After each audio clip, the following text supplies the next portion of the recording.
तुमसे मिलने को दिल करता है रे बाबा, तुमसे मिलने को दिल करता है। पंकज आज सुबह सुबह ये गाना अपनी फट्टी फट्टी आवाज में बहुत ही मिजाजी अंदाज में गाता हुआ घर से बाहर निकल रहा था। जो कभी स्कूल ड्रेस के अलावा कोई और ड्रेस में कभी बाहर नहीं निकला हो, वह आज बड़े भाई की सूटेबल जींस पहनकर बाहर निकल ही जा रहा था। अपनी अंधेरी रात की तरह काली चेहरे पर रोशनी लाने के लिए वह अपनी माँ की फेयर और लवली घिसा हुआ था।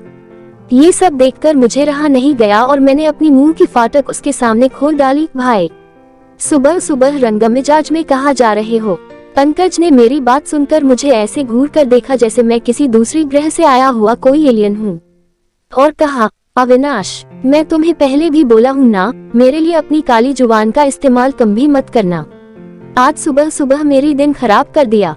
मैं कहीं जाऊँ उससे तुम्हें क्या मतलब? यह कहकर पंकज आंख तरेरता हुआ आगे बढ़ गया। आखिर मैं भी कहाँ हार मानने वाले थे, और उसे अंत में अपनी दिले ख्वाब कहानी उसे बताना ही पड़ा। उसने कहा उसे फेसबुक पर एक रिया नाम की एक लड़की से सच्चा प्यार हो गया है। वह मेरे दिलों में बस गई है और वह भी मुझे हद से ज्यादा प्यार करती है। पगली, वह तो रात रात भर मेरे लिए जागकर चैट करती है। समझो वो मेरी लैला है, मैं उसकी मजनू हूँ। वो जया है तो मैं अमिताभ हूँ, राबड़ी है तो उसकी लालू हूँ, वो हरी सब्जी है तो मैं उसकी आलू हूँ। सच कहूँ तो मैं उसके बिना अधूरा हूँ, वो मेरे बिना। यार, गजब की लड़की है, उसकी क्या डीपी है, लगता है आँखें जूही चावला की है तो होठ प्रियंका चोपड़ा की। उसकी फोटो देखकर पंकज इतना मनमुग्ध हो गया था कि वह हमेशा उसकी फोटो ही निहारता रहता था।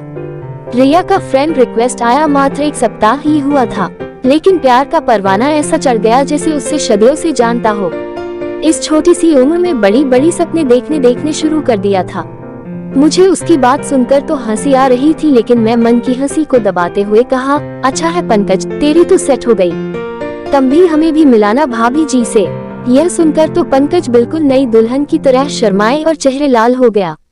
बेचारे पूरे दिल में अरमान के दिए जलाकर मिलने वाली जगह पर पहुंचा और फिर रिया को मैसेज किया।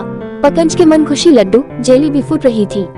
इसके मैसेज के बाद रिया के मैसेज का भी रिप्लाई आया, सॉरी पंकज, मैं नहीं आ पाऊंगी, मम्मी घर में नहीं है और सुबह में मम्मी से पैसे मांगना भूल गई, जिसके वजह से पैसे भी नहीं मांग पाई हूँ, और पैसे के बिना कैसे आ सकती हूँ। मैसेज पढ़कर बेचारे की चेहरा मुरझाए हुए झाड़ी के फूल जैसी हो गई।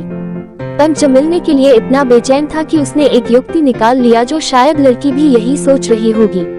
पंकज ने कहा, मैं तुम्हें 500 रुपए पेटीएम कर देता हूँ और तुम चली आओ, तुमसे मिले बिना अब नहीं रहा जा रहा है। लड़की ने पैसे के लिए शुरू में मना की, पर फिर वह राजी हो गई। बेचारे ने पापा के फुल पैंट की जेब से 500 रुपए की एक मटियाही रंग की नोट चुरा लाया था। उसने झट से एक कैफे में जाकर 500 रुपए रिया को पेटीएम कर दिया।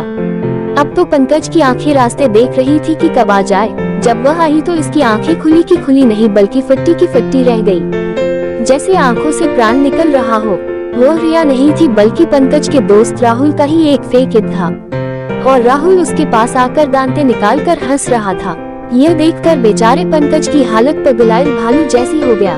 बेचारे की दिल अंदर ही अंदर गा रहा होगा, दिल का अरमा आंसुओं में बह गए। इस दिन के बाद तो उसने अपने फेसबुक अकाउंट ही डिलीट कर दिया, और उसे तो अब प्यार पर से भरोसा ही डोल गया। अब जब भी उसका दोस्त मिलता तो उसे हर बार उसे चिढ़ाता, मजाक उड़ाता। बेचारा शाहरुख खान से सीधा राजपाल यादव बन गया। धन्यवाद दोस्तों। हेलो दोस्तों, मेरे चैनल को सब्सक्राइब करें और मेरी वीडियो को लाइक करें। लक्ष्मी माता की कृपा आप सब पर बनी रहे। धन्यवाद दोस्तों।